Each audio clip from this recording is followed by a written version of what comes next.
औरंगजेब के मजहर पर जाके हम लोग ने परिस्थिति काबू में ले ली। लेकिन आज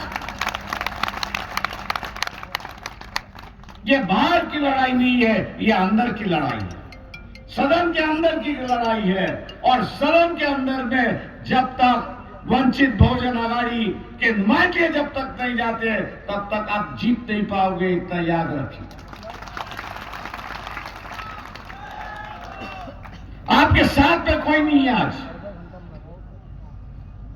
आपके साथ में आज कोई नहीं है। पार्टियां यहां तक डर रही है, पार्टियां यहां तक डर रही है कि आपको नुमाइंदगी भी नहीं दे, आपको उम्मीदवारी भी नहीं दे। इतनी डरी हुई राजनीतिक दल है।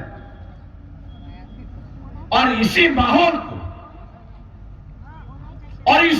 को बदलने के लिए वंचित बहुजन आघाड़ी ने सीधे सीधे कहा कि हम कम से कम 3 मुसलमान उम्मीदवार जो है वो लोकसभा में खड़े करेंगे और उसके नाम हम लोग डालेंगे।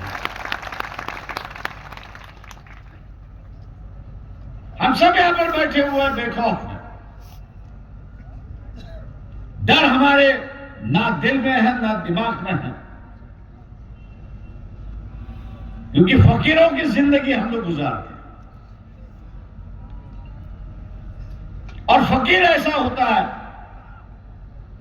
कि वो एक मस्त मौलाना होता है, वो अपनी ही जिंदगी जी रहा है। उसी तरह हम लोग अपनी जिंदगी जी रहे हैं। और इसलिए मुसलमानों से आगाह कर रहा हूं,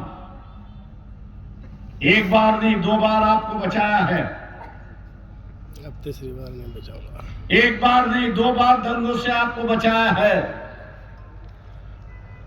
अगर अगला बात जो ने कही है, प्रभाकर ने कही है, उसको रोकना है, उसको अगर रोकना है तो आपको वंचित बहुजन आघाड़ी के कैंडिडेट को जिता देना होगा। ये याद रखिए। उस सदन में जैसे औरंगजेब के मजहर पर चादर चढ़ा के हम लोग ने ऐलान किया, अगर हिम्मत हो तो हम पर केस दाखिल करके दिखाओ। लेकिन इस सरकार की हिम्मत नहीं हुई ना हमको डराने की, धमकाने की और केस करने। फोन पकड़ा। उसी तरह मुसलमानों से हम लोग कह रहे हैं, जिस दिन आप लोगों ने हमको सदन में पहुंचा दिया, वंचित बहुजन आघाड़ी के उम्मीदवारों को पहुंचा दिया, उस दिन एनआरसी और सीए गायब हो जाएगा। आप इसको कहेंगे।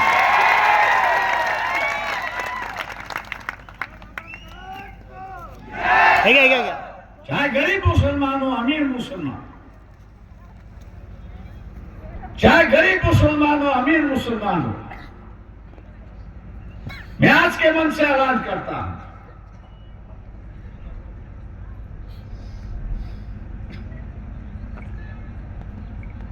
कि फारूक आलम जो कश्मीर के शेर हैं,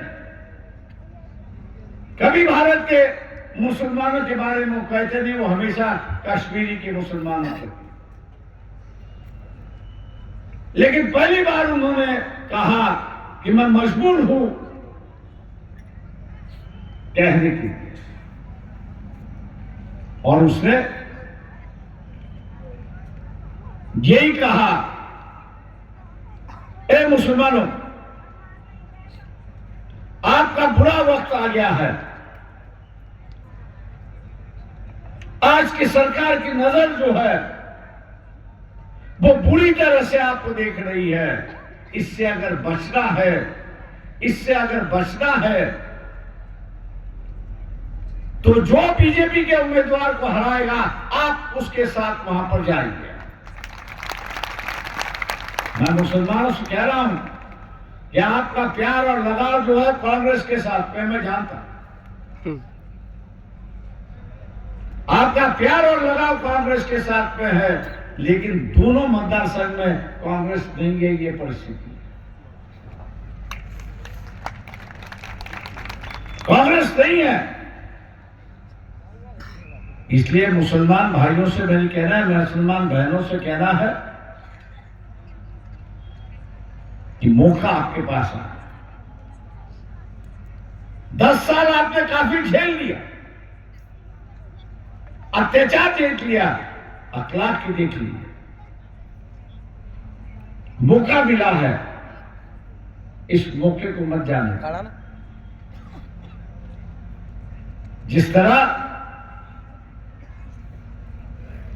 जो नया वोटर था 2014,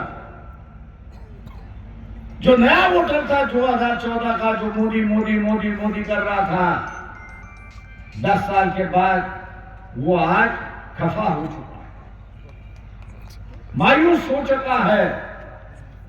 और मायूस इसलिए हो चुका है कि ये सरकार हिंदुओं के खिलाफ की सरकार है और 17 लाख परिवार इनकी वसूली के राज की वजह से देश छोड़ के चली गई। ऐसी परिस्थिति, इनकी ही वजह से बेरोजगारी बढ़ रही है और इसलिए उनका वोटिंग परसेंटेज कम हो रहा है।